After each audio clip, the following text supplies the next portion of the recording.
या 6 जणांना द्रौपदीसोबतचं शत्रुत्व पडलं महागात. असा झाला परिणाम. महाभारताची नायिका द्रौपदीचे चरित्र खूप प्रभावशाली असल्याचे म्हटले जाते. अग्नीच्या उत्पत्तीमुळे द्रौपदीत अग्नी इतकी तीव्रता होती.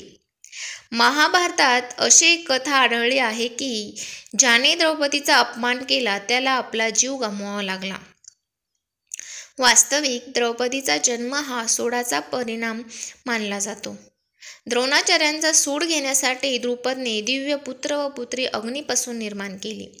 द्रौपदीने फक्त द्रोणाचार्यांचा सूड घेण्यासाठी पांडवांशी लग्न केले होते आणि द्रौपदी केवळ द्रोणाचार्याच नव्हे तर अनेक महान योद्ध्यांच्या मृत्यूचे कारण बनली. दुर्योधनाने घेतला द्रौपदीबरोबर पंगा, व्हावे लागले नग्न.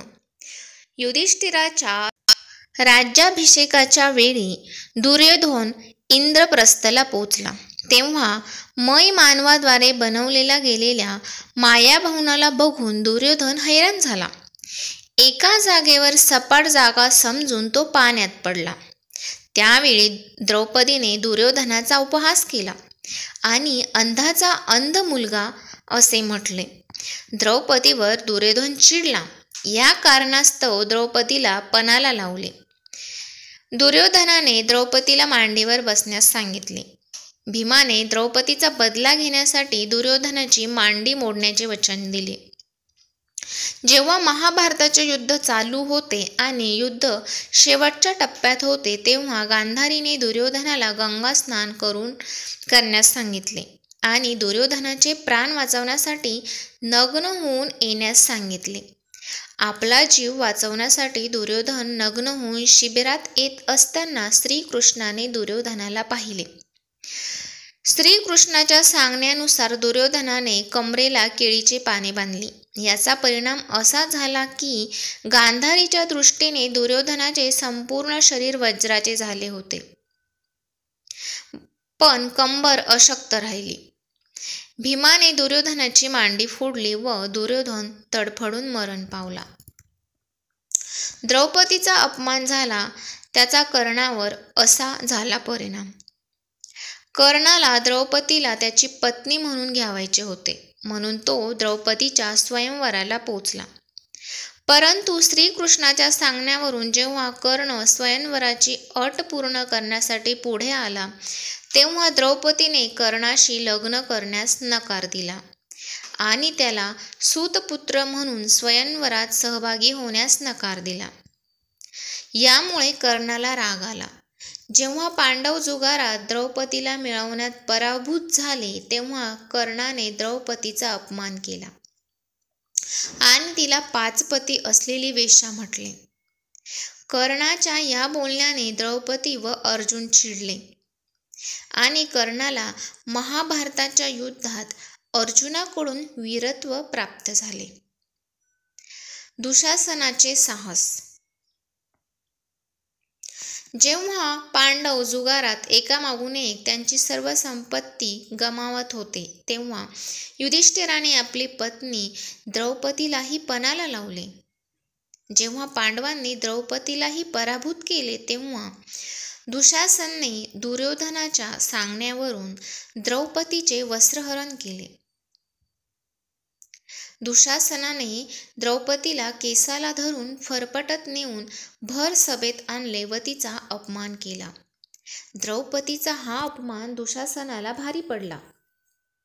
द्रौपदीने प्रतिज्ञा घेतली की ती तोपर्यंत तिचे केस उघडे ठेवेल जोपर्यंत ती दुशासनाच्या छातीचे रक्त केसांना लागणार नाही. परिणामी महाभारत युद्धाच्या वेळी भीमाने दुशासनाची छाती फोडली आणि भयानक मार्गाने दुशासनाचा अंत झाला. द्रौपदीशी पंगा घेणे जयद्रथला पडले भारी. जुगारात आपले सर्व पैसे संपत्ती गमावल्यानंतर जेव्हा पांडव हद्दपारीची वनवासाची शिक्षा भोगत होते तेव्हा दुर्योधनाचा जिजा जयद्रथची वाईट नजर द्रौपदीवर पडली. द्रौपदीला एकट्याने पाहिल्यावर जयद्रथाने तिचे अपहरण केले. पांडव योग्य वेळी पोहोचले आणि द्रौपदीला जयद्रथापासून मुक्त केले. पांडवांना ताबडतोब जयद्रथाचा वध करायचा होता.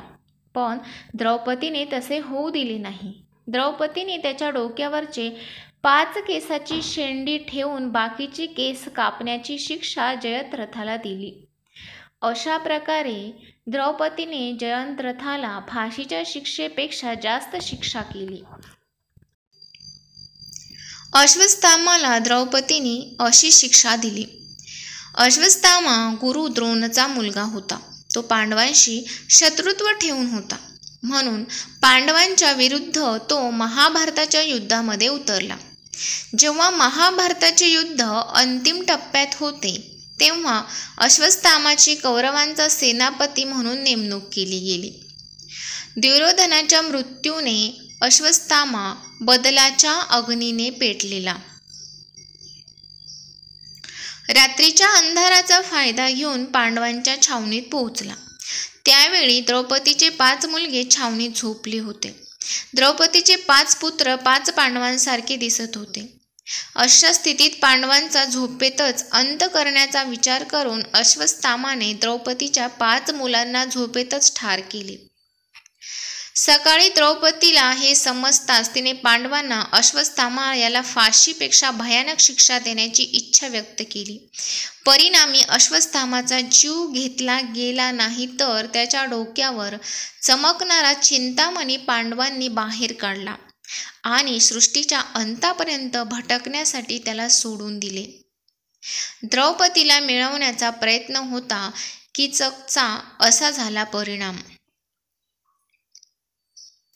कीचक विराटनगरचा सेनापती आणि राणी सुदेशनाचा भाऊ होता. एकदा कीचक आपली बहीण सुदेशनाला भेटायला तिच्या राजवाड्यात आला तेव्हा त्याची नजर द्रौपदीवर गेली. द्रौपदीला पाहून कीचकचा हेतू डळमळला आणि तो द्रौपदीला मिळवण्याची इच्छा करायला लागला. कीचकने बहीण सुदेशनाला द्रौपदीला त्याच्याकडे पाठवण्यास सांगितले. कीचकचा अधिक प्रभाव होता आणि सैन्य त्याच्या ताब्यात होते. म्हणून राणी सुदेशने द्रौपदीला कीचकच्या भीतीने कीचककडे जाण्यास सांगितले. द्रौपदीने आधीच कीचकला तिच्यापासून दूर राहण्याचा इशारा दिला होता. पण कीचकला बळाचा अभिमान होता आणि त्याने द्रौपदीशी पंगा घेतला होता. त्याचा परिणाम असा झाला की अर्जुन आणि भीम यांनी मिळून कीचकचा वध केला.